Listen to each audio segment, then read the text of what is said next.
Jusqu'où peut-on aller dans l'horreur? Ça va être le thème là pendant une heure tous ensemble pour savoir jusqu'où nos auteurs ont osé aller, jusqu'où a-t-on le droit d'aller dans l'horreur, dans le roman policier.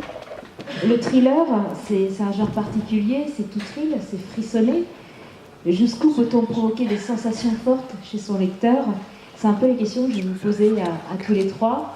Donc Gilles Caillot, Claire Favant, David Coulon, bonsoir. Et avant de poursuivre comme ça sur ce thème, j'avais envie qu'on fasse un petit peu connaissance avec vous, voir qui vous êtes, un petit peu rapidement, en quelques mots, votre parcours, et puis montrer qu'un auteur peut avoir un double visage, un peu Jekyll et Mr. Hyde. Révéler aussi ce que vous êtes, si vous êtes bien d'accord, dans le quotidien. Vous êtes des auteurs, vous avez d'autres professions, montrer qu'un auteur est quelqu'un de multiple. On va commencer par les femmes. Claire, est-ce qu'en quelques mots Donc moi, je suis avant tout une lectrice. Donc un jour, je me suis dit pourquoi ne pas écrire le livre que j'aimerais lire sur les tueurs en série. C'est ce qui a été la base du Tueur intime, mon premier livre. Donc c'est vraiment le livre que j'aurais moi aimé lire en termes d'informations psychologiques et de violence en fait. Mais sinon tous les jours, moi je travaille dans la finance. J'ai une vie de famille tout à fait normale, 2 heures de transport, j'ai agressé personne dans les transports, donc tout va bien jusque là. Je suis plutôt amusante normalement. Donc je confirme, double facette, voilà, mais une vie totalement normale, celle de monsieur et madame tout le monde. Avec, si je ne dis pas de bêtises, 5-6 romans maintenant, même cette fois. Alors oui, j'ai 6 romans, et enfin le Dompteur d'Ange qui va sortir là d'ici le 16 février. Gilles Caillot, à votre tour. Bonjour à tous. Donc, pour ma part, j'étais pas un gros lecteur, j'étais plutôt très attiré par la BD. Et finalement, j'ai commencé à faire de la BD avant l'écriture, mais de façon très amateur. Jusqu'au jour où je me suis dit, grosso modo, c'est quand même pas terrible ce que je fais. Et puis, j'ai bouquiné en fait Maxime Chatham un été, et j'ai dévoré sa trilogie du mal. Et en fait, j'y ai retrouvé vraiment mon univers très noir, très tueur en série, très poussé le bouchon assez loin en fait finalement. Et je me suis lancé suite à cette lecture dans l'écriture d'un premier roman, donc qui aujourd'hui est introuvable, c'est Le cycle du mal. Donc il y a 4 tomes en fait finalement qui se suivent avec un personnage principal. Et là, pour le coup, c'est quand même très lourd, assez gore, et beaucoup de violence et beaucoup d'horreur. Depuis, je me suis quand même assagi, j'ai réfléchi et j'avais envie aussi d'écrire autre chose. Donc là, je vais commencer à écrire des romans quand même beaucoup plus axés sur la psychologie des personnages. Les autres étaient plus liés à l'action en fait, et l'action in situ. Donc c'est-à-dire qu'on avait vraiment ensuite tueur en série et on perpétrait l'horreur avec lui finalement. Là, c'est plus sur l'intériorisation des personnages, comprendre les différents rouages qui peuvent faire basculer une vie. Des gens comme tout le monde, comme vous, comme moi. On reviendra sur les mécanismes. Ouais. Donc sinon, côté perso... Je suis un tueur en série et tout va bien. Oui, quand j'étais jeune, effectivement, j'ai terrorisé quelques animaux, mais comme tout le monde. Non, bref. Donc, je suis directeur de projet informatique, c'est mon métier. C'est un métier très prenant qui fait qu'aujourd'hui, en termes d'écriture, c'est compliqué. J'essaie d'écrire le soir, j'essaie d'écrire le week-end, mais c'est pas toujours simple. Et j'ai 6 enfants également, donc ça occupe pas mal. Voilà, donc une vie très riche, et j'essaie de trouver le temps pour nourrir mes lecteurs qui me harcèlent presque maintenant pour la sortie du prochain. Donc le prochain est en cours, j'ai fait les 2 tiers. J'espère bien le finir cette année pour qu'en 2018 il soit dans les bacs. Voilà.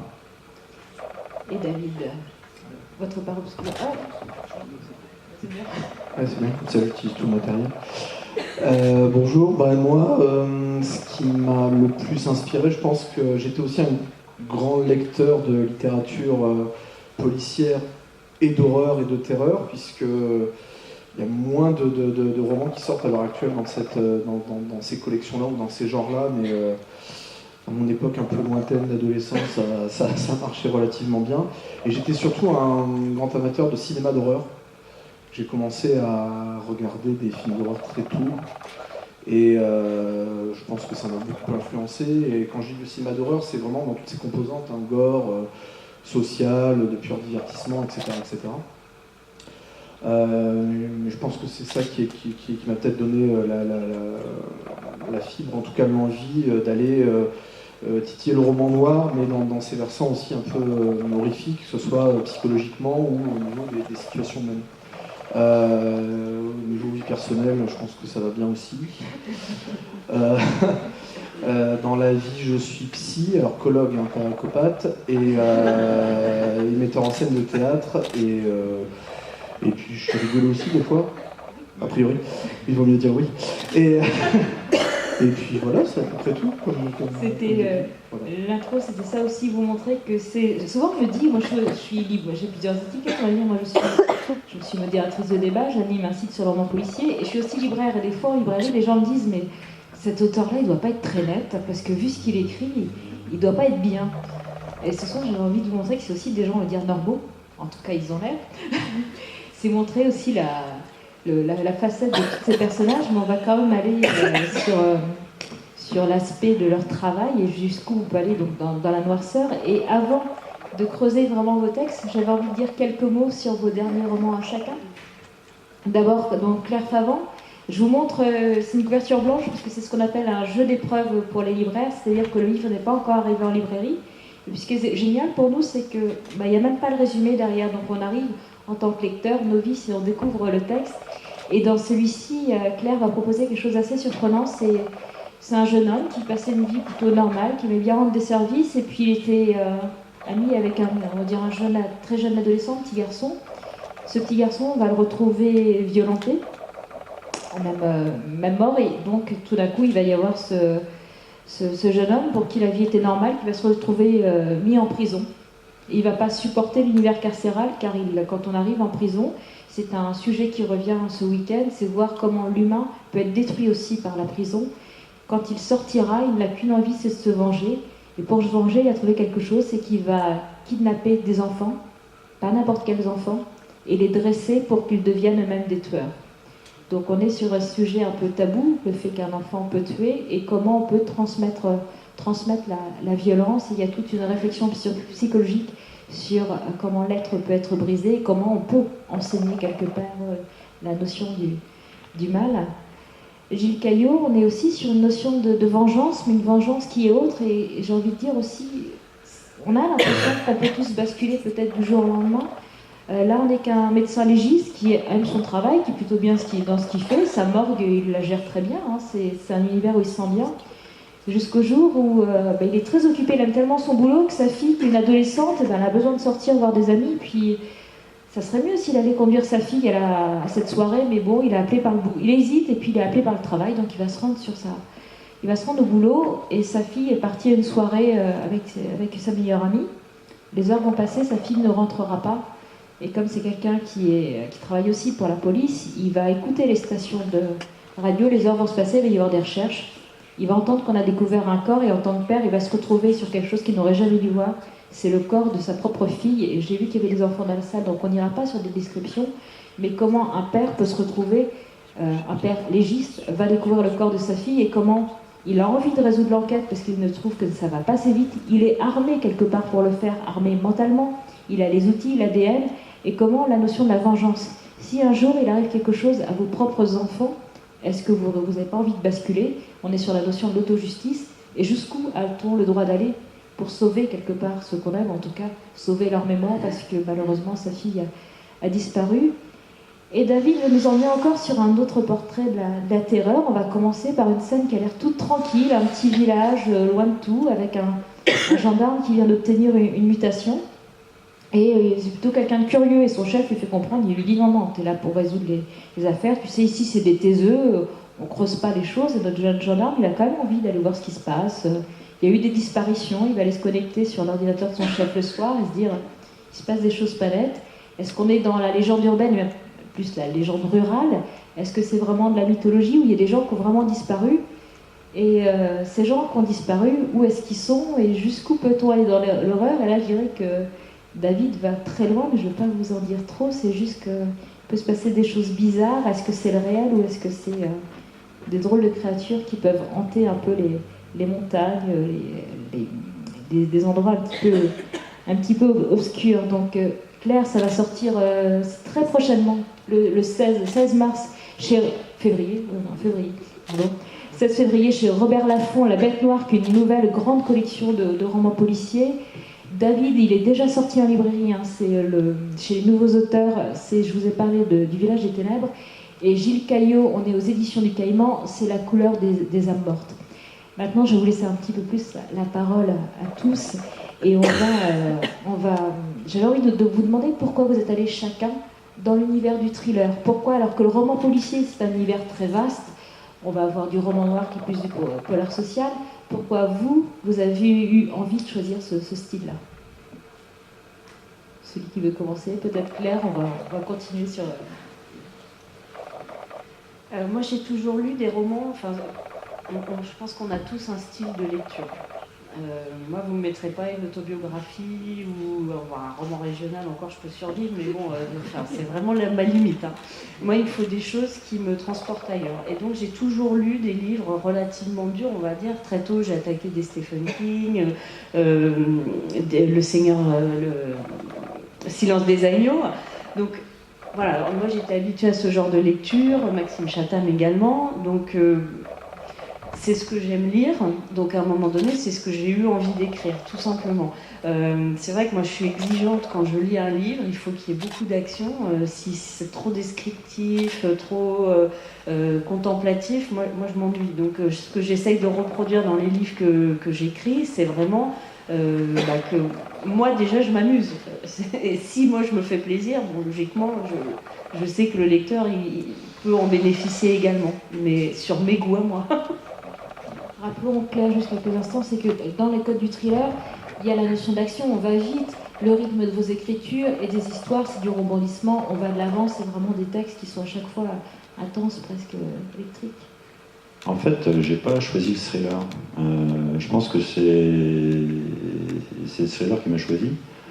Pourquoi? Parce que en fait, mon style d'écriture, c'est caméra au point.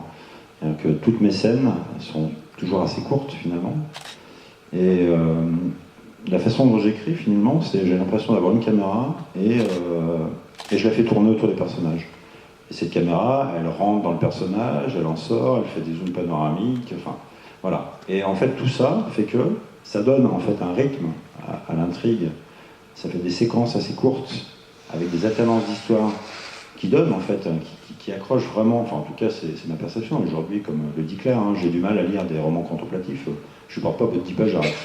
Moi j'ai besoin d'être pris par la tension, par l'action, enfin surtout la tension, c'est pas tant l'action en fait, hein, parce que la tension psychologique, elle vous entraîne également à poursuivre, dire mais qu'est-ce qui va se passer, pourquoi il réagit comme ça, et ça on le distille petit à petit, mais dès le début, c'est-à-dire qu'on accroche dès la première page, il y a une scène qui fait que on met la main sur le lecteur, et après, on l'accompagne jusqu'au bout de l'envoi.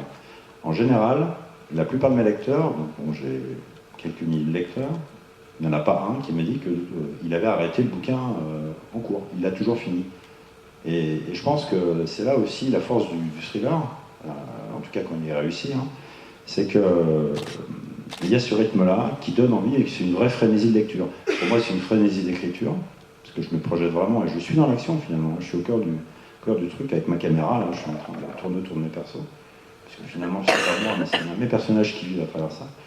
Mais je sais que derrière il y a cette frénésie de lecteur, enfin de lecture. Et c'est pour moi c'est ça le thriller, c'est qu'on lâche pas, on lâche rien, et il y a toujours du jus, on met du carburant jusqu'à la fin. Je confirme, pareil, quand j'ai eu certaines personnes qui avaient plus l'habitude de lire, parce qu'il y a des personnes qui lisent parce que c'est obligatoire à l'école et qui arrivent en librairie en disant je ne sais pas quoi lire, je ne suis pas un lecteur. C'est par le thriller qu'on arrive aussi à donner souvent aux gens envie de relire. Je pense à Maxime Chatham, hein, qui il y a 10 ans, faisait partie des nouveaux visages du roman policier, qui amenait ce rythme nouveau où des gens qui étaient complexés en disant moi un livre, j'arrive pas à aller jusqu'au bout, je comprends pas, je suis pas au niveau quelque part. Il y a plein de gens qui étaient complexés. Et le roman policier a aidé plein de gens à se décomplexer en disant les livres c'est pas fait pour moi, je suis pas à la hauteur.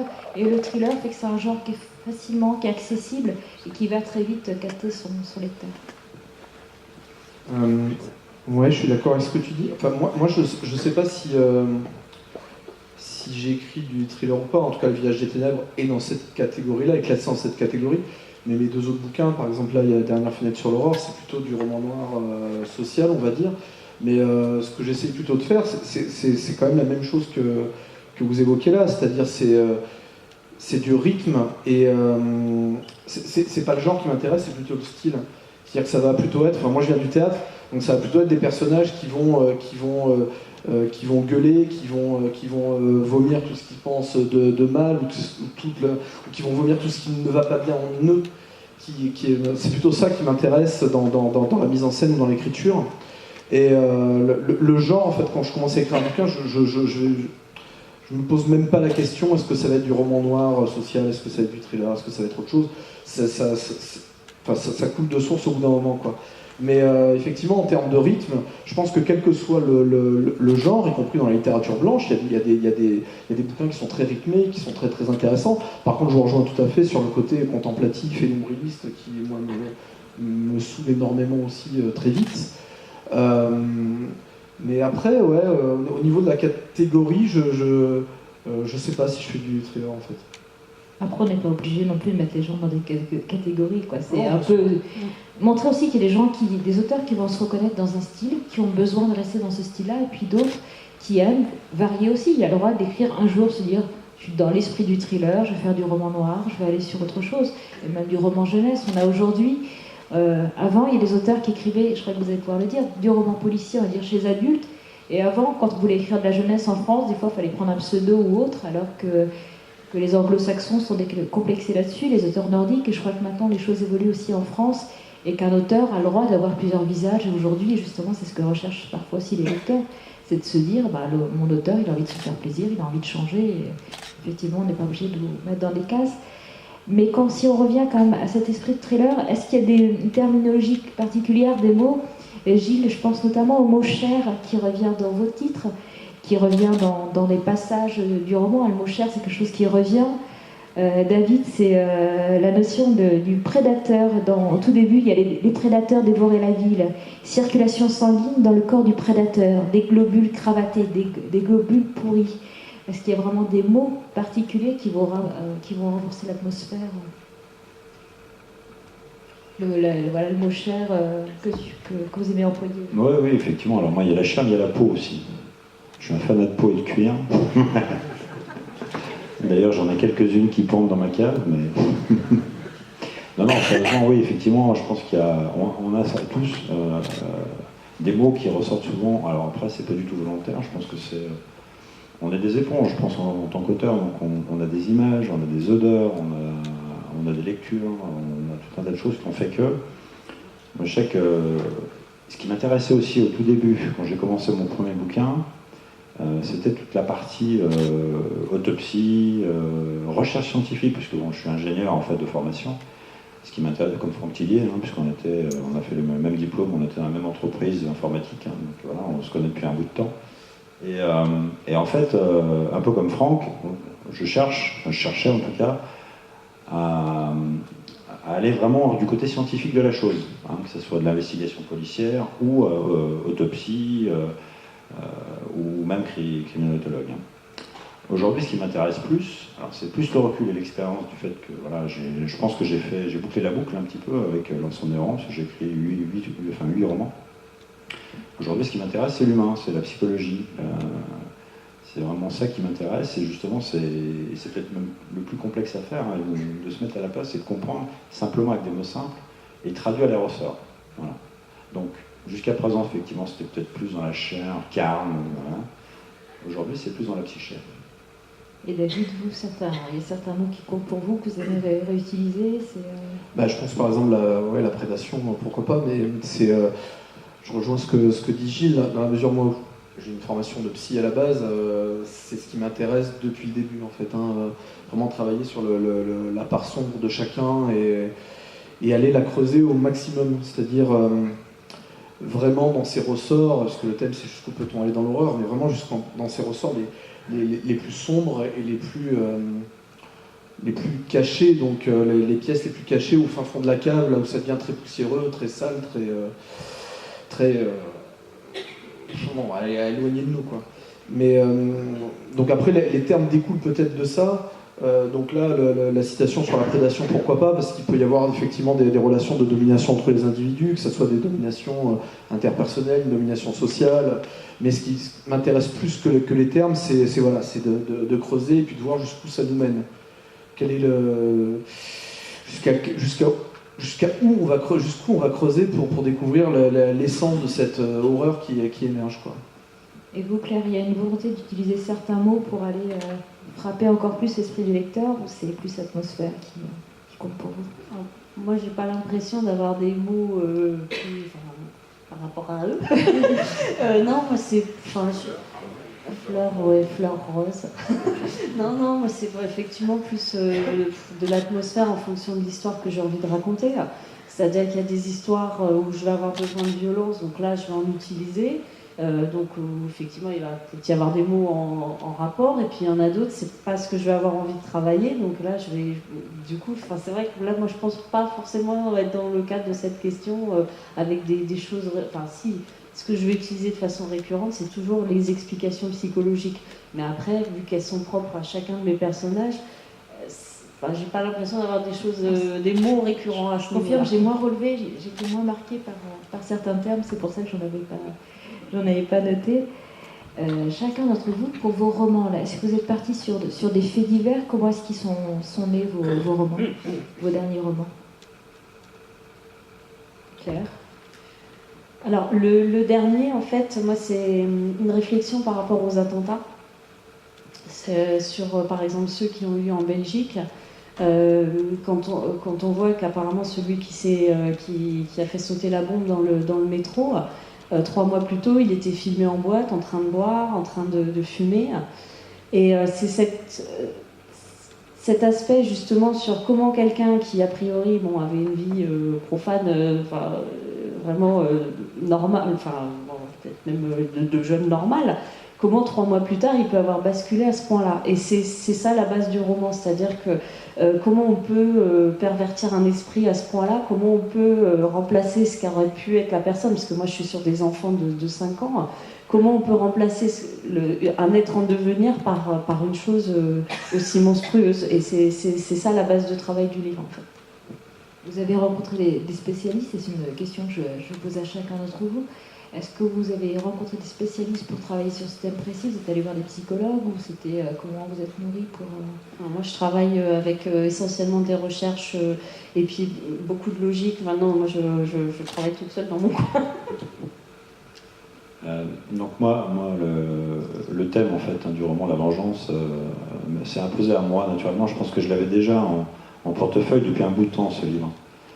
En fait, ce livre-là, pour moi, est le roman viscéral par excellence. C'est vraiment le roman qui m'a perturbé le plus. J'ai mis 1 an et demi à l'écrire, quand même. Parce que, voilà, je suis père de 6 enfants, et ça traduit la vengeance d'un père qui découvre le cadavre de sa fille. Et finalement, je me suis posé la question, toi, Gilles, si c'était arrivé, qu'est-ce que tu ferais? Et c'est un peu mon histoire. Alors, il y a pas mal de mots, forcément, c'est vraiment viscéral. Et c'est un questionnement jusqu'où on est capable d'aller, justement. Au départ, la vengeance, ça paraît complètement normal, mais il y a quand même... est-ce qu'on on y perd sa part d'humanité, jusqu'où on peut aller sans dépasser le point de non-retour, finalement, et devenir un monstre à part entière à dépasser cette limite-là. Donc ce thème-là, c'était justement c'est une expression de ma peur au regard de ce qui peut arriver à mes proches et ceux que j'aime. Et donc, me mettre dans cette situation-là, qui était douloureuse, franchement. Il y a certains passages du bouquin qui sont très émouvants, déstabilisants et très vrais, finalement, parce que je l'ai fait lire à des tas de gens. Ils m'ont dit, mais je ne sais pas comment tu as fait passer les sentiments, mais ils sont vraiment très, très, très bien décrits. Donc, vous aurez peut-être l'occasion de le lire. Donc voilà, c'était la première partie. Et la deuxième partie, finalement, non. Hormis les premiers livres où là j'avais eu besoin d'aller voir des spécialistes de la PTS, voir PTS, même ça c'est police technique et scientifique, donc sur les investigations, et également donc, des amis légistes, parce que j'avais besoin effectivement de compléments sur les autopsies. Autant aujourd'hui, non, je travaille vraiment en solo, donc une base documentaire, internet, des revues de psychologie.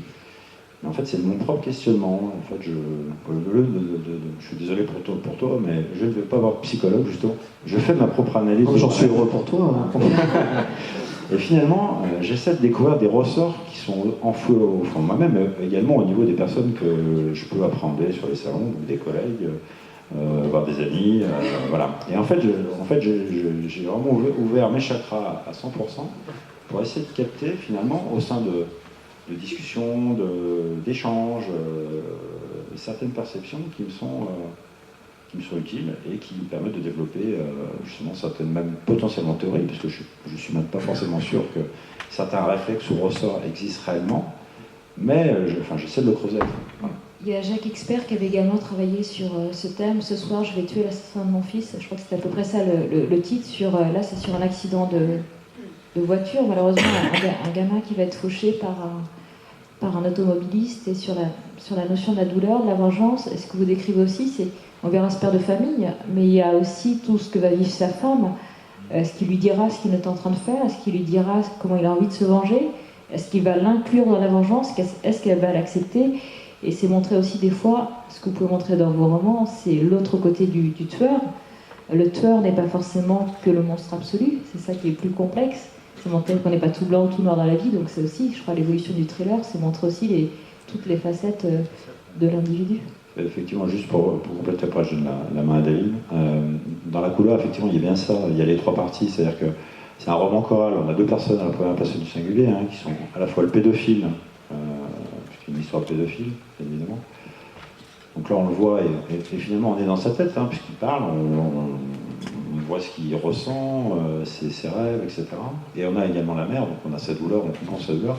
Et comme le disait Sophie, il y a effectivement la relation de l'homme, de l'homme et de la femme, du couple, vraiment, qui est perturbé, chamboulé, qui chavire finalement au regard de ce drame familial.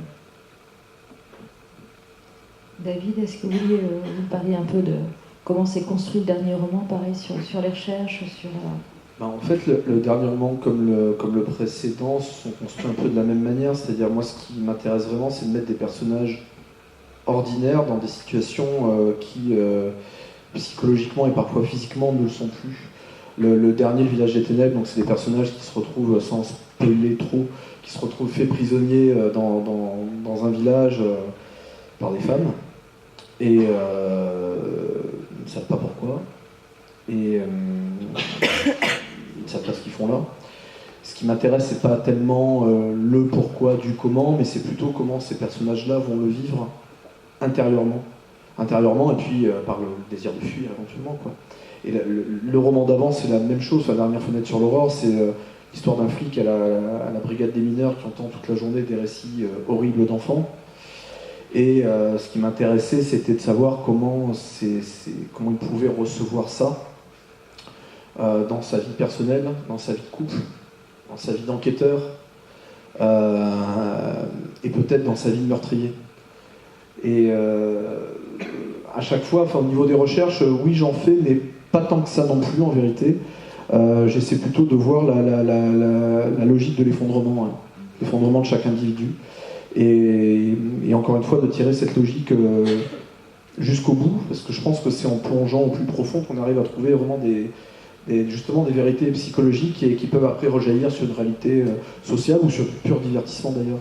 Donc non, en termes de recherche, mis à part oui, des recherches géographiques ou parfois historiques dans le dernier roman, histoire d'être quand même dans un certain réalisme, mis à part ça, pour le reste, j'en fais relativement peu. Vous avez employé le mot divertissement. Est-ce que tous les trois, vous pensez qu'on a le droit de mettre quelque chose de ludique, même mettre un peu d'humour dans le roman policier? Est-ce que c'est un jeu, quelque part, le thriller, faire frissonner, s'emmener son lecteur dans une sorte de manège? Est-ce que pour vous, c'est ça, c'est aussi un jeu, quelque part, ce que vous faites? Je pense. Ouais, en fait, oui, c'est un jeu. C'est un jeu, mais pas drôle. Enfin, moi, j'aime bien effectivement avoir aussi, alors je l'ai fait plusieurs fois, hormis sur le dernier, là c'est plutôt dramatique, finalement, il n'y a pas d'humour du tout, pour le coup. Mais il y a certains romans dans lesquels je me suis amusé avec le lecteur. J'ai mis des énigmes pour qu'il joue en même temps. Donc c'était plus ludique, mais de casse-tête, hein, plutôt que quelque chose de drôle. Moi, je ne suis pas quelqu'un de très drôle, en fait. Alors, dans ma vie privée, peut-être, mais en tout cas... C'est-à-dire qu'on est dans quelque chose ouais, de pas réaliste. La réalité est quand même beaucoup plus noire, hélas, que ce qu'on peut bien écrire, même quand on va très très loin dans l'horreur. Donc aller dans du jeu, aller dans du comique, aller dans du ludique, même en écrivant des horreurs, je pense que parfois ça peut être salutaire, mais ça dépend vraiment de ce qu'on écrit. Je pense qu'il y a des textes qui s'y prêtent et d'autres pas du tout. Et parfois, même dans des textes qui ne s'y prêtent pas, il peut y avoir des petites fenêtres comme ça qui font souffler le lecteur. Après, parfois, on peut faire le choix aussi de ne pas vouloir du tout faire souffler le lecteur et de le torturer jusqu'au bout. Ça, c'est un choix d'auteur, mais je pense que ouais, tout est possible. Alors moi, je vais jouer plus avec le lecteur parce que, enfin, sur le côté manipulation. C'est-à-dire que tous, en tant que lecteur, on a des certitudes sur des choses quand on attaque un livre ou en avançant dans la lecture. Et c'est avec ça, moi, plus que j'essaye de jouer. C'est-à-dire que, bah non, là, t'étais sûr de ça, mais non, finalement, c'est pas ça. Donc c'est un jeu à ce niveau-là. Après, bon, il y a des micro-touches d'humour, mais bon, mes livres sont pas faits pour être drôles, donc un petit peu comme eux. Donc non, faut pas que ça ressorte. Par contre, il y a des gens qui savent faire ça très bien. J'ai rencontré à Lyon un auteur, je crois qu'il s'appelle Alain Gagnon, et il a écrit Un fantôme dans la tête. Ce bouquin, c'est drôle d'un bout à l'autre, alors que c'est, sur le fond, les meurtres qui servent de toile de fond à son histoire sont monstrueux. Mais c'est drôle, et c'est assumé, et en fait, on rigole tout le long, alors que c'est monstrueux comme histoire. Lui, il sait le faire. Moi, c'est pas mon truc. C'est clairement, maintenant, des petites touches d'humour par-ci, par-là, oui, mais ça va s'arrêter à ça, parce que c'est pas le cadre, c'est pas le thème, et ouais, donc voilà. Pardon, puisqu'il y a l'humour, mais également je parlais du jeu avec, comme vous avez pu le dire, Claire, le fait de jouer avec son lecteur dans le sens, est-ce qu'il y a des romans où le tueur peut être défini dès le début, on sait qui a tué, ou justement de jouer avec son lecteur en disant, est-ce que tu vas savoir en vérité qui tue, qui tire les ficelles, le pourquoi, le fait que le lecteur puisse trouver les solutions un petit peu avant la fin, cette espèce de jeu comme ça, tacite, qui peut s'instaurer entre le lecteur et son auteur. Je pense que c'est ce qu'on retrouve des fois un petit peu dans vos romans sur le fait de la traque du tueur. Surtout quand on approche le tueur en série. Heureusement, et je l'espère, un tueur en série, on n'est pas censé en croiser un dans sa vie. C'est cette espèce c'est comme ouvrir un thriller, des fois c'est comme monter dans le grand 8, quoi. C'est dire, tiens, je vais m'amuser à me faire peur tout en sachant qu'en tant que lecteur, on peut fermer le livre, on se protège, cette espèce de jeu, on n'est pas des amoureux du gore, non, c'est amuser à se faire peur, et je pense que l'auteur aussi va jouer des fois sur ces codes-là, quand on est sur la notion du tueur en série, non ?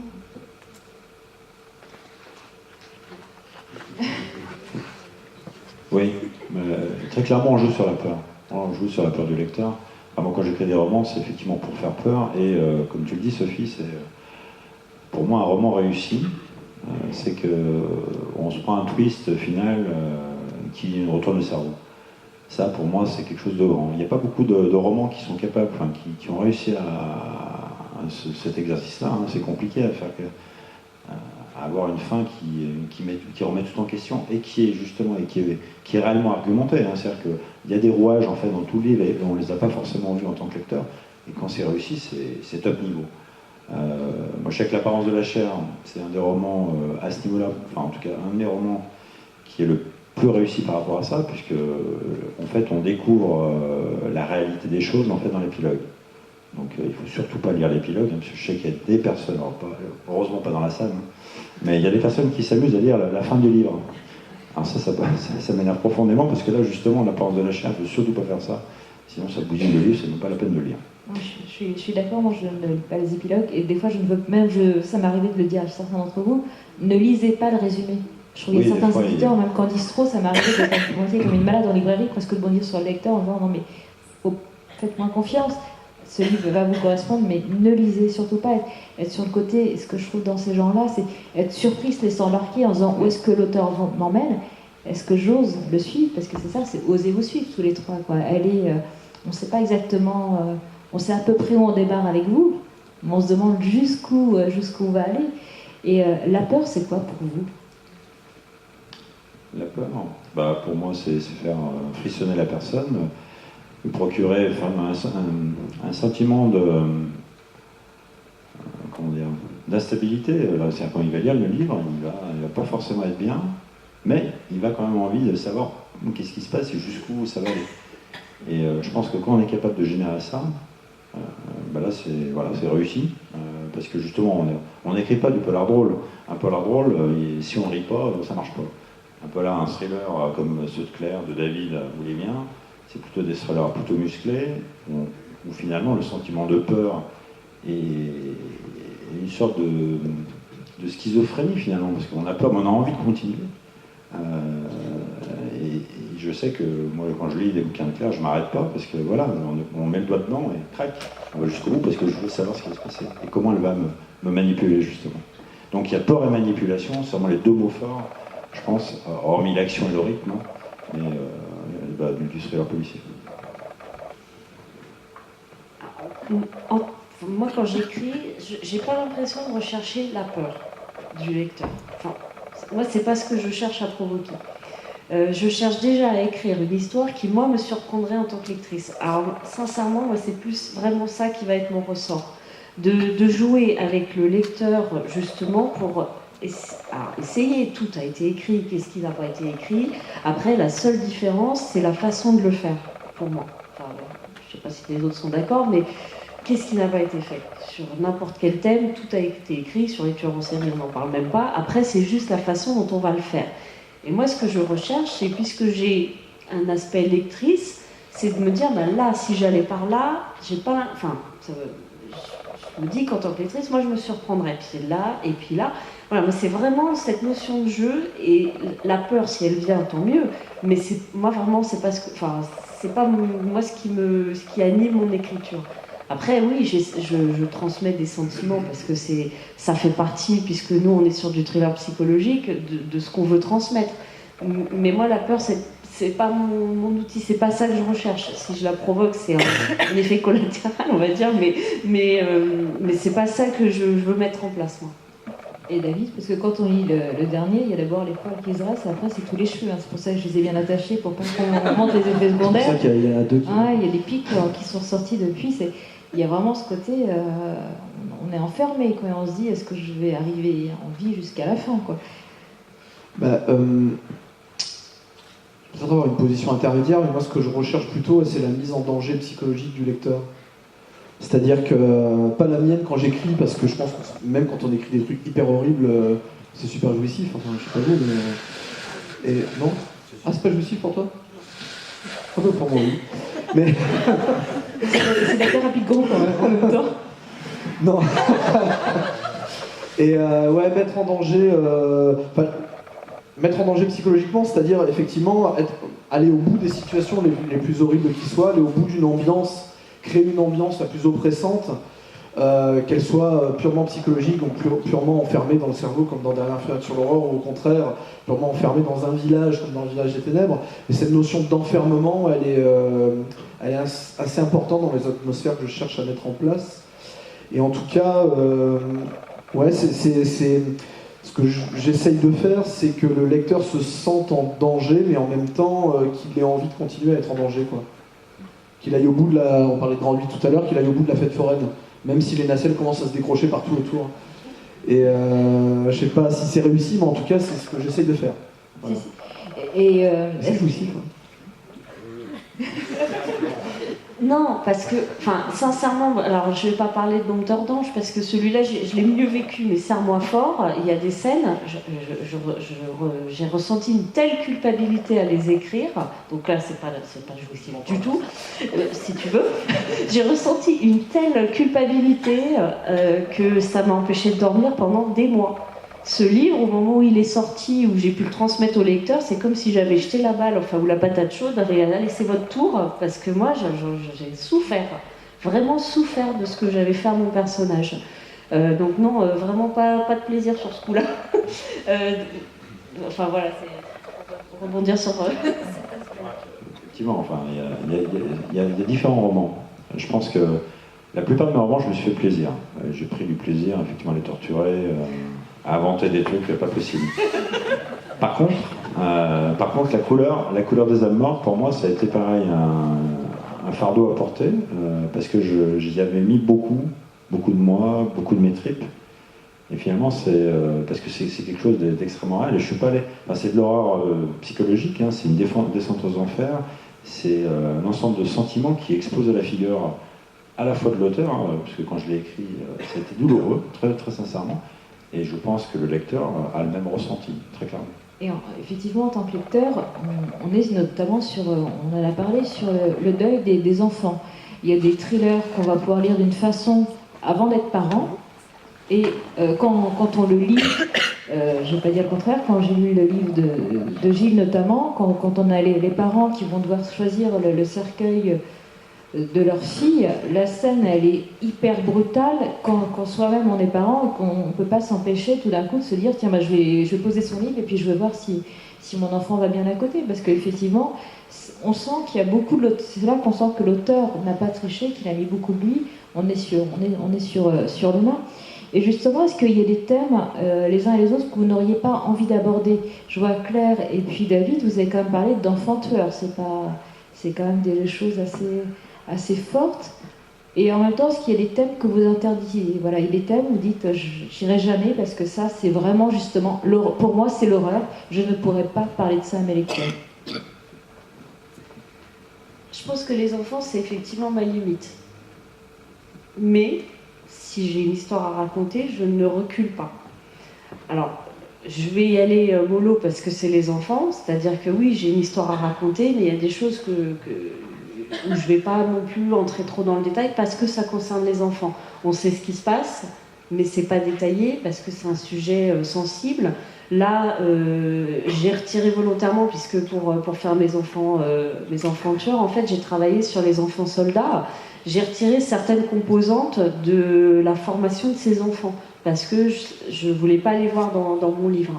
Mais si j'ai besoin de raconter mon histoire, et Serre-moi force en est la preuve, parce que c'est des scènes qui m'ont vraiment, moi, traumatisée en tant qu'auteur, je ne recule pas, c'est-à-dire j'ai mon histoire à raconter, je la raconterai, et pourtant ça me réveillait la nuit en disant tu peux pas faire ça à ton personnage, et ben si. Donc moi je ne reculerai pas, si j'ai mon histoire à raconter, ça va beau me retourner la tête, je le ferai quand même. Donc alors sur la limite, elle va plus être dans ma façon de le raconter, mais pas sur le sujet à raconter. Je suis assez d'accord, c'est-à-dire qu'à la limite, elle a plus trait à la description, à ce qu'on va mettre concrètement dans les détails dans lesquels on va entrer ou pas, mais pas dans la thématique. En tout cas, moi non plus, en termes de thématique, j'ai pas de limite. Un petit cannibale, ça fait pas peur. Non, pas du tout. non, pas du tout, mais après, tout dépend ce qu'on en fait, tout dépend si ça sert l'histoire ou pas, et si une description ou un chapitre un peu gore va servir à quelque chose ou pas. Il faut essayer dans la mesure du possible que ça soit pas gratuit et que ça puisse servir le thème. Après, au niveau thématique, non, je pense qu'il n'y a pas de limite et qu'il ne faut surtout pas en avoir. Il ne faut pas se mettre de limite, David? En termes de thématique, je pense qu'il ne faut surtout pas s'en mettre et surtout pas à l'heure actuelle. Et en revanche, en termes de détails, de description, ça, c'est chaque auteur a la sienne.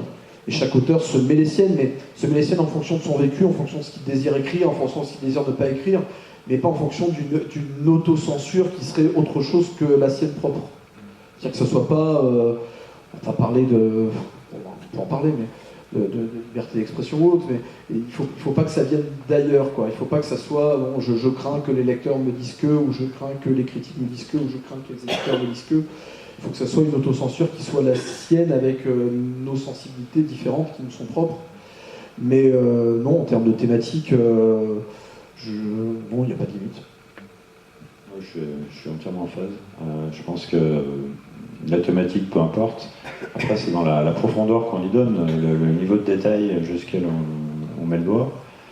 Je sais que moi, dès que ça concerne les enfants, donc il y a un bouquin que j'ai fait, c'est plusieurs bouquins que j'ai fait quand même sur la pédophilie, notamment Les ailes arrachées des anges, hein, qui est le 4e tome de la série Zanetti, où là, en fait, j'ai gardé un recul quand même par rapport aux descriptions qui étaient très très élevées. C'est-à-dire, j'allais vraiment pas dans le détail parce que j'avais pas envie d'y aller et parce que c'était des gosses, voilà.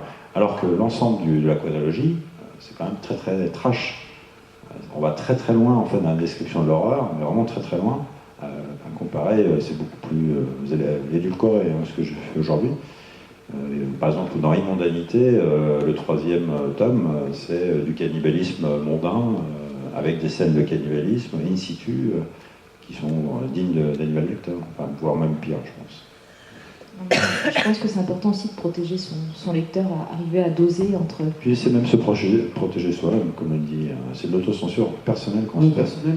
Et après, pour revenir sur la thématique, là en l'occurrence, puisqu'on parle beaucoup des enfants, il peut y avoir des choses absolument horribles ou ignobles qui sont décrites, même à propos d'enfants, mais il faut que ça serve vraiment le récit, il faut que ça serve ce qu'on veut dire. Ça peut être par exemple, je sais pas moi, du gore, mais qui devienne tellement gore et tellement n'importe quoi que ça en devient comique. Enfin, tout dépend de ce qu'on veut en faire en fait. L'idée c'est de pas plaquer de la violence ou de la barbaque comme ça parce qu'il faut mettre de la barbaque quelque part quoi.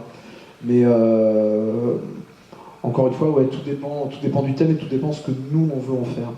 Vous êtes jamais dit, là je suis allé trop loin par rapport maintenant, par rapport à des textes que vous avez écrits avant, là j'aurais pas dû aller aussi loin, ou est-ce que vous vous sentez bien dans... Non, enfin, moi le tout premier L'Ange du Mal est quand même plutôt mal écrit, donc c'est mon premier, il n'a jamais été corrigé, et je pense que je leur offre aujourd'hui, je l'écrirai différemment. Par contre, en termes de niveau d'horreur, non, j'irai dans le même, mais je l'écrirai mieux. Donc même niveau d'intensité, voire peut-être légèrement pire, mais beaucoup mieux écrit. Mais voilà, je garderai ce que j'ai ressenti quand j'ai écrit le livre, je pense que je le remettrai de la même façon. Mais en l'écrivant différemment. Donc en donnant peut-être des éclairages différents, notamment en termes de caméra, je changerai un petit peu. Oui, on parlait de caméra, est-ce que vous avez les uns et les autres travaillé également? Il y a de plus en plus d'auteurs de romans policiers qui sont sollicités pour travailler sur des scénarios de séries télé. Est-ce que c'est des choses qui vous tentent? Est-ce que vous aimeriez que vos textes soient adaptés ou pas? Parce qu'on a le droit aussi de garder quelque part ces personnages et pas avoir envie de les voir adaptés. Je pense que vouloir... ouais. Pouvoir, c'est autre chose. D'une part, tout simplement parce que bon, il faut quand même avoir l'opportunité. Et puis le temps, enfin je sais pas, puisqu'on travaille tous les trois, moi sincèrement, dans ma vie d'aujourd'hui, je vois pas où je peux caser ça en plus, quoi. Entre 2h et 4h du matin? Voilà, mais non. Non, parce que bon, comme Gilles et toi, tu peux pas dormir avec éventuellement les gens que tu rencontres en consultation, devant ton ordinateur. Ouais. Mais voilà, on a tous les trois un métier qui nécessite de l'attention. Moi, j'engage entre guillemets la vie des gens sur des affaires, des restaurants. S'ils reprennent une affaire, je peux pas me permettre de louper des détails qui vont faire que quelque part j'ai un rôle dans leur avenir. Donc non, il y a un moment donné où on ne peut pas empiéter à ce point-là et il faut savoir compartimenter pour garder chaque chose à sa place. Et là, moi, en l'occurrence, j'ai pas la place d'aller rentrer beaucoup plus, quoi. Sur après, vouloir et pouvoir, c'est deux choses différentes. Après, le chemin entre l'écriture d'un bouquin et une production, que ce soit télé ou cinématographique, est extrêmement long et avec plein d'embûches. Moi après en tant qu'amateur de cinéma d'horreur, c'est vrai que ça me plairait beaucoup, mais ça dépend pas que de nous, quoi. Ça dépend de plein de paramètres éditoriaux, de maisons de production, enfin c'est très complexe, très complexe. Moi de mon côté, j'ai eu plusieurs propositions, j'ai eu 2 propositions en fait pour être scénariste. En fait, on est venu me chercher. Et le prêt à payer, en fait, pour moi, était impossible, hein, puisqu'on me demandait de bosser à plein temps sur le sujet, donc il fallait que je lâche mon taf. J'ai 6 gosses, donc, financièrement parlant, je ne peux pas me permettre. Et à regret, je ne l'ai pas fait, parce que c'est quelque chose qui me tente vraiment. Je pense que le scénario, voire même faire un film, hein, c'est vrai que c'est quelque chose, plus ça va, plus je vieillis, plus j'aimerais me lancer là-dedans, parce que l'univers de la télé, ou même du cinéma, est quand même très proche de ce qu'on... En tout cas, la façon dont moi j'écris, hein, qui est toujours très visuel, c'est quelque chose qui me parle vraiment. Et j'aimerais pouvoir avoir le temps de faire ça. En ce qui concerne les adaptations, c'est pareil. Hein, j'ai eu des propositions, ça n'a jamais abouti, hein, pour l'instant. Peut-être qu'un jour, il y aura peut-être un de mes bouquins qui sortira au cinéma ou à la télé. Je l'espère. Après, effectivement, on a un vrai souci de temps, tous. Donc c'est soit on gagne très bien notre vie en vendant des bouquins et en faisant du scénar, soit on continuera à vivoter et faire nos romans à 2 heures du matin pour essayer de combler nos lecteurs. Vous avez des romans très forts, vous parlez de compartimenter, Claire, mais quand on est comme ça sur des romans qui sont sur des thèmes qui vous font frissonner, est-ce que vous arrivez dans vos journées de travail à pas penser au roman? Est-ce que le roman, il ne ressurgit pas n'importe quand, alors que vous êtes dans votre journée de boulot? Est-ce qu'il n'y a pas des moments où vous avez envie de... Quelque part, vous allez vous planquer, je sais pas, dans les toilettes pour écrire 2-3 lignes. Comment ça se passe? Comment le roman peut vous habiter? Ou est-ce que vous arrivez à le laisser de côté et à le retrouver à certains moments? Moi, c'est vrai que c'est bien compartimenté. J'ai 2 heures de trajet par jour, c'est le moment où je lis. Quand je suis au travail, je travaille. Bon, sauf des fois, avec mon éditeur, on s'appelle pour mettre des choses au point, mais c'est normal, on ne va pas s'appeler la nuit. et le soir, j'ai la vie de famille, puis j'écris. Donc voilà, alors ça ne veut pas dire qu'effectivement, si j'ai pas une scène d'un seul coup qui me travaille et j'ai pas l'ordinateur à portée de main, je vais juste la poser sur papier ou les idées principales, mais ça va pas empiéter plus que ça, quoi. Voilà, c'est vraiment chaque chose à sa place et tout le monde garde sa place dans le rang. Et vous, messieurs, est-ce que vous êtes comme Claire, vous avez sagement rangé vos idées? Oui, non, pour moi c'est pareil, c'est-à-dire que j'ai vraiment des moments très précis d'écriture qui sont prévus, calés de façon journalière. Et après pareil, si j'ai une idée, j'ai toujours mon petit ordinateur portable avec moi et un dictaphone, ce qui me permet aussi, quand je me promène dans la rue, que j'ai une idée d'enregistrer, ce qui doit faire très peur aux gens autour, mais enfin, c'est pas grave. Mais voilà, au niveau... c'est un peu étrange, mais c'est vrai que je pense qu'on est capable d'avoir des vies très, très différentes. Vous êtes très sage en vérité. Mais oui. On est même, de me mettre un peu rébarbatif pour les gens, non? Non, ça va? Moi, ces derniers temps, j'ai beaucoup de mal à trouver du temps. Et ça m'énerve profondément et ça me rend un peu même malade, parce qu'écrire, c'est une drogue. Très clairement, depuis que je suis tombé dedans, j'ai besoin de ma dose d'écriture. Et aujourd'hui, mon boulot fait que j'ai vraiment plus beaucoup de temps. Alors jusqu'à présent, j'arrivais très bien à compartimenter, justement. J'arrivais à écrire 2, 3, 4 heures par jour, ce qui était bien. Et aujourd'hui, quand j'écris un jour sur 4, c'est déjà bien. Et le problème de ça, c'est que si on n'écrit pas tous les jours, en fait, on passe son temps à relire. Et parce qu'on n'est plus dans l'histoire, on a oublié, donc il faut se remettre en condition. Donc le temps de relire ce qu'on a écrit pendant les 4-5 derniers chapitres pour pouvoir écrire, c'est l'heure d'aller se coucher. Donc grosso modo, là j'ai un problème, il faut que je me restructure, justement. Donc je bosse peut-être moins, ou je dors moins, je ne sais pas. Mais en tout cas, il faut que je me restructure pour pouvoir poursuivre justement l'élan, parce que c'est un vrai moteur pour moi, ça, c'est essentiel. C'est un peu comme un sport, on a l'impression que c'est un peu comme de la course à pied, quoi. Le fait entre la facilité de courir tous les jours et puis d'écrire tous les jours, ou si on court que de temps en temps, on écrit de temps en temps, il faut que le cerveau se remette en mode écriture, j'écris. On est obligé d'écrire tous les jours. Enfin, si on n'écrit pas tous les jours, ça marche pas. Le fait d'écrire tous les jours permet d'avoir son histoire en permanence, en fond, même si c'est loin dans la tête, ça reste en surface. Au-delà de 2 jours, on passe son temps à rien. Moi, j'écris pas forcément tous les jours, mais de façon quand même très rapprochée. On va dire, moi, j'y passe entre 3 et 4 fois par semaine, par tranche de 4 heures, on va dire.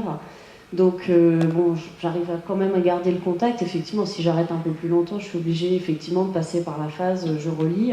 Mais de toute façon, moi, je commence toujours par la phase relecture, puisque moi, je travaille comment dire, voilà. C'est-à-dire, j'écris, je relis, j'écris, je relis. Et hop, j'avance comme ça, petit à petit. Donc, j'ai toujours le contact avec ce qui se fait avant. Pour justement corriger, améliorer, je poursuis. Corrige, améliore, je poursuis. Ah non, pas tout. Non, c'est-à-dire qu'au bout d'un moment donné, quand je suis satisfaite d'une partie, hop, je passe à la suite et je reprends qu'à partir de là. Donc ça fait qu'en écrivant, on a déjà une part de relecture. Et voilà. Elle est petite. En faisant comme ça, on est toujours en contact, effectivement. Après, des grosses coupures, oui, là, on est obligé de tout reprendre à zéro. Parce que surtout, si on a une part de manipulation, faut pas avoir oublié, entre guillemets, ou perdu le fil de où on en est dans le montage de notre mayonnaise, quoi. Oui, c'est la même chose, hein. Je ne vais pas répéter ce qui a été dit, mais je travaille un petit peu de la même manière, avec une relecture de ce que je viens d'écrire, et puis quand j'en suis satisfait, je poursuis l'écriture.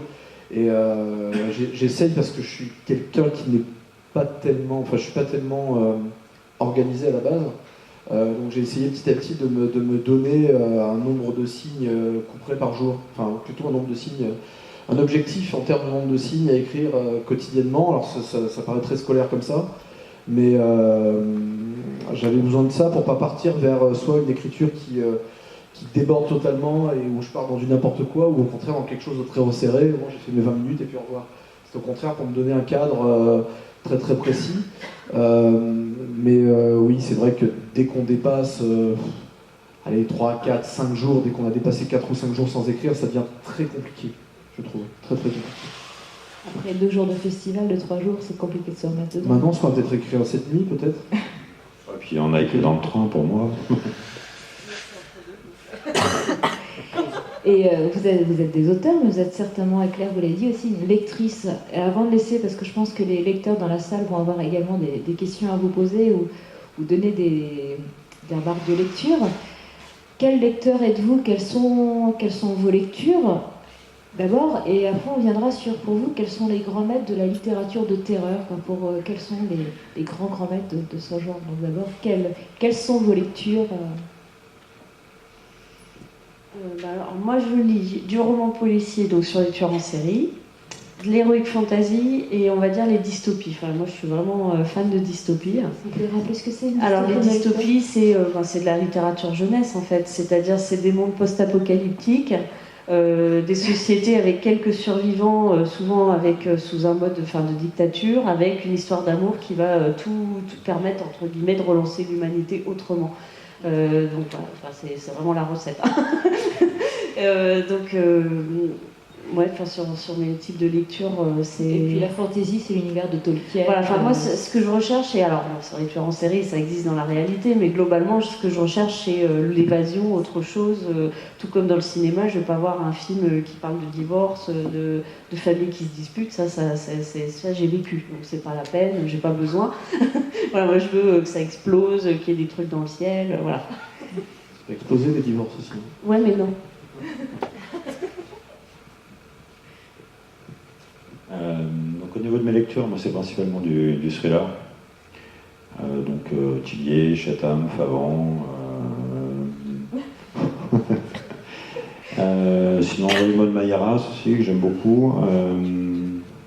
Olivier Norek, qui est dans un autre genre, plus policier, mais voilà, qui est intéressant. Et puis aussi Karen Gebel, Barbara Abel. Voilà, grosso modo. Donc là, et plus ça va, plus je me tourne vers la psychologie aussi. Que Tillier m'intéresse fortement parce que Franck a le don de trouver toujours des histoires intéressantes et il met toujours une part scientifique qui est toujours très pertinente et c'est toujours l'intérêt d'un de ses romans en fait, finalement. Puis bon, j'adore son duo Charcot-Handel, donc forcément, voilà. Moi c'est one shot, mais je préfère, dès qu'il y a les deux personnages, là, je suis dessus. Et puis la deuxième question, oui, pour moi, le maître de l'horreur. On va laisser d'abord David répondre sur ses lectures, et puis après on reviendra sur les grands maîtres de la littérature. Vos lectures, vous, David. Au niveau des lectures, moi je lis essentiellement du polar, de la science-fiction, de la fantasy un petit peu aussi.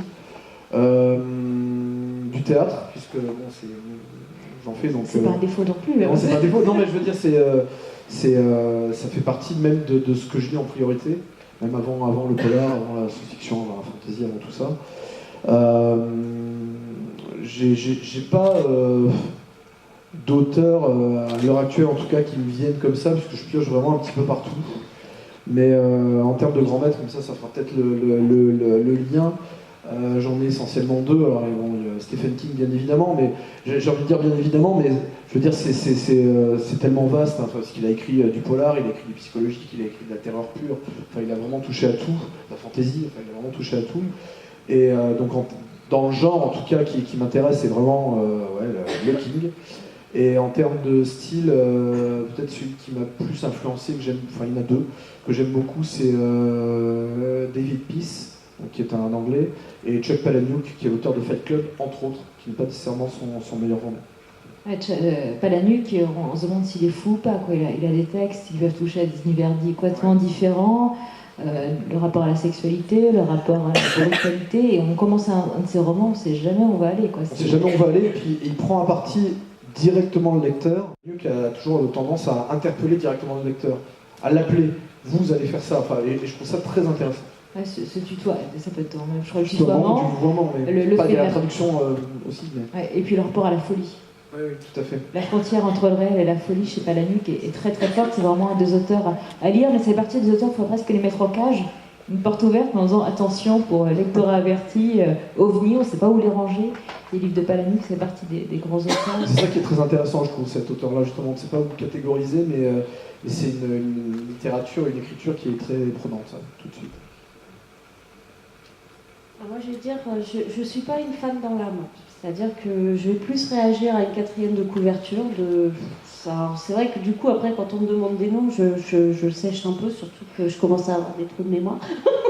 À force d'avoir trop de monde dans la tête. Voilà, moi, je vais fonctionner au coup de cœur. Alors, c'est vrai que, par rapport à la quatrième, le sujet m'interpelle ou pas.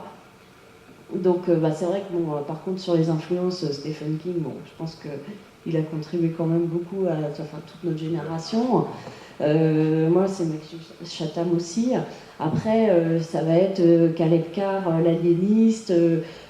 Ça, ça va être les grands noms. Après, moi, sur le quotidien, on va dire, moi, j'ai la chance de travailler en binôme avec Jacques Sausset. Donc, puisque quand on a écrit nos livres, on fait partie de nos primo-lecteurs réciproques. Donc, ça, c'est une chance. Olivier Lorec, effectivement. Après, ça va être en fonction de la quatrième de couverture du sujet. Et donc, du coup, ça peut être des tas de monde, mais sur un seul roman, quoi. Et vous, David, vos influences, c'est les grands maîtres de la littérature de terreur? King, bien évidemment. Je pense, comme l'a dit David Eclair, je pense qu'on a été formaté par King, principalement. Après, Chatham, évidemment, c'est lui qui m'a happé et dans lequel j'ai retrouvé mon univers, celui que j'avais envie d'écrire, dans lequel j'avais envie d'écrire. Sinon, il y a Masterson, il y a Ketchum aussi, qui est assez violent et gore. C'est Jack Ketchum qui est publié chez Brajlon et Milady. Ouais. C'est des textes très forts. Et puis Patrick Sénécal, que j'adore. Un Canadien. Un Canadien qui est plutôt ancré dans la noirceur de l'âme humaine. C'est-à-dire qu'il est capable d'aller très très loin, un peu comme David d'ailleurs, David Coulon. Voilà, j'ai une affection particulière auprès de Patrick. C'est vraiment des noms qui sont importants. Stephen King, effectivement, le premier texte, Carrie, a été publié en 1974 en France. C'est avec lui qu'on va découvrir justement la terreur, le roman d'horreur, mais voir cette frontière et le fait que l'auteur peut vous emmener sur la frontière entre le réel dans vos textes et puis l'imaginaire. Stephen King l'a montré, la porte de la folie, ça reste un des grands maîtres. Un des anciens qui est décédé, mais Lovecraft, dans le 19e, qui va faire des textes qui, pareil, cet effet, j'ai les poils qui se dressent et puis j'ai les cheveux qui montent à la verticale directe. Graham Masterton, dont vous aviez parlé, avec le fait de puiser dans la mythologie, quand un auteur va vous parler quand vous ancrez le texte dans le réel, quand il va vous parler de Jean ou de Manitou, qui sont des personnages effectivement de mythologie, mais à un moment donné, quand vous vous demandez si l'auteur, ce qu'il écrit, c'est vrai ou pas, vous ne savez plus, quoi. À un moment donné, vous avez l'impression qu'il y a un esprit qui peut débarquer dans la pièce et qui va tuer tout le monde. Il y avait Lemon aussi, qui avait fait La Cave, qui est un des textes les plus durs, je trouve, à lire. Il y a Anders Fager, qui est un nouvel auteur. C'est un peu le Stephen King suédois, Anders Fager. On est vraiment sur des textes qui sont durs. Des fois, on a envie de balancer. Ça fait partie des syndromes du thriller. C'est quand vous avez envie de jeter le bouquin à l'autre bout de la pièce et l'instant d'après, de vous jeter dessus. Donc, c'est vraiment, je vous conseille de les découvrir. Il y avait Ryu Murakami pour les bébés à consigne automatique. Les Japonais sont très forts sur cette frontière. Quand on dit jusqu'où peut-on aller, je crois que les Japonais font partie de ceux qui ont poussé le curseur encore plus loin. Il y a Koji Suzuki, celui qui a fait Ring, qui a été adapté à l'écran. On voit notamment une femme qui a les cheveux noirs devant la tête et qui sort de l'écran pour vous happer, pour vous tuer. Et puis il y avait Mo Hayder qui est également une auteure de thriller. Et Mo Hayder peut aller très loin aussi. C'était un peu pour moi, pour finir cette soirée, inviter déjà à ce que vous lisiez les livres de ces auteurs et puis avoir d'autres pistes de lecture. Puis je pense que vous avez des questions à poser, donc n'hésitez pas à prendre le relais, la parole. C'est jamais évident d'être le premier, mais il faut savoir que nos auteurs aussi peuvent être timides avant de rentrer sur scène, donc n'osez pas vous aussi prendre la parole. Je vais laisser le micro.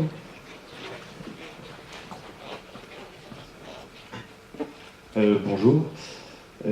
Comment David Coulon avait commencé à répondre un peu tout à l'heure, mais je voulais vous demander à tous les trois, du coup, est-ce que vous n'avez pas peur, à un moment ou à un autre, de tomber presque dans du nanardesque en allant dans du trop gore ou dans du, justement, comme vous disiez tout à l'heure, de la barbac en trop Peur de tomber... non. Enfin, peur de tomber dans du... Parfois, ça peut être volontaire aussi, hein, de tomber dans du nanar ou dans de la série Z, parce qu'après tout, la série Z, ou même la série B d'ailleurs, ça fait partie aussi, je pense, de notre culture cinématographique ou même littéraire. On n'a pas parlé des anciennes collections, par exemple Gore chez Fleuve Noir, qui en tout cas, moi, m'ont beaucoup influencé. Et non, le peur de tomber dans du nanar ou quoi, non, c'est pas du tout une peur que j'ai. Si des lecteurs lisent ce que j'écris et considèrent que c'est du nanar ou que c'est trop gore et que du coup c'est too much, c'est pas grave, hein, c'est leur liberté de lecteur de penser ça, c'est pas dramatique du tout. Alors pour moi, en termes d'évolution, en fait, je me détache du gore. Je dirais que j'ai commencé par ça plutôt, j'étais plutôt attiré par ça. Aujourd'hui, toute ma production n'a pas la vocation d'être gore. C'est vraiment de l'horreur psychologique. Donc quelque chose qui est vraiment inscrit dans la réalité des choses. C'est pas quelque chose qui va être grand guignolesque, c'est l'utilisation des différents ressorts et justement une compréhension à la fois psychologique humaine mais et scientifique. Aujourd'hui, ça ne m'intéresse plus de faire du gore pour du gore. Alors moi je dirais que chaque livre a ses propres ressorts. Donc si j'ai besoin de violence, je l'utilise et je ne recule pas. Mais si j'en ai pas besoin, j'en utilise pas. Donc après, ça va être la façon dont les gens le ressentent et le reçoivent. Hein. Pareil, nous on émet et après c'est la façon dont c'est reçu. On sait ce que nous on veut transmettre. Le plus beau cadeau, c'est qu'on ait un retour qui nous disent, enfin les gens nous disent, bah voilà, et que ça corresponde à ce qu'on a voulu envoyer. Donc ça, c'est ce qu'il y a de plus beau. Mais après, chacun a son propre ressenti, donc on ne va pas pouvoir contrôler la façon dont c'est ressenti. Et si certains considèrent que c'était trop ou pas assez, ou enfin bref, ça va être le jeu aussi de la façon dont un livre est reçu. Est-ce qu'il y a d'autres questions d'un public ou des personnes qui ont envie de partager leurs impressions? Je vois une autre main qui se lève. Bonsoir. On dit que certains ont des carrières dans le placard, donc j'ai appris tout à l'heure que Claire Favant avait un mari dans le congélo. Non, je voulais savoir si tous les trois vous aviez eu envie à un moment donné de passer à un autre genre de littérature, ou à terme, si la littérature blanche ou autre, peu importe, vous intéressait, ou si vous étiez très bien dans le domaine du thriller. Ou la littérature jeunesse. Alors moi, je crois qu'on se l'est dit tout à l'heure. Moi, j'écris d'autres choses, mais ça fait partie justement de mon jardin secret. C'est les livres en fait où moi je me restructure, où je sais que j'ai pas de lectorat, donc du coup, j'ai pas le type de pression qu'on peut avoir quand on sait que c'est un livre qui est écrit pour être publié.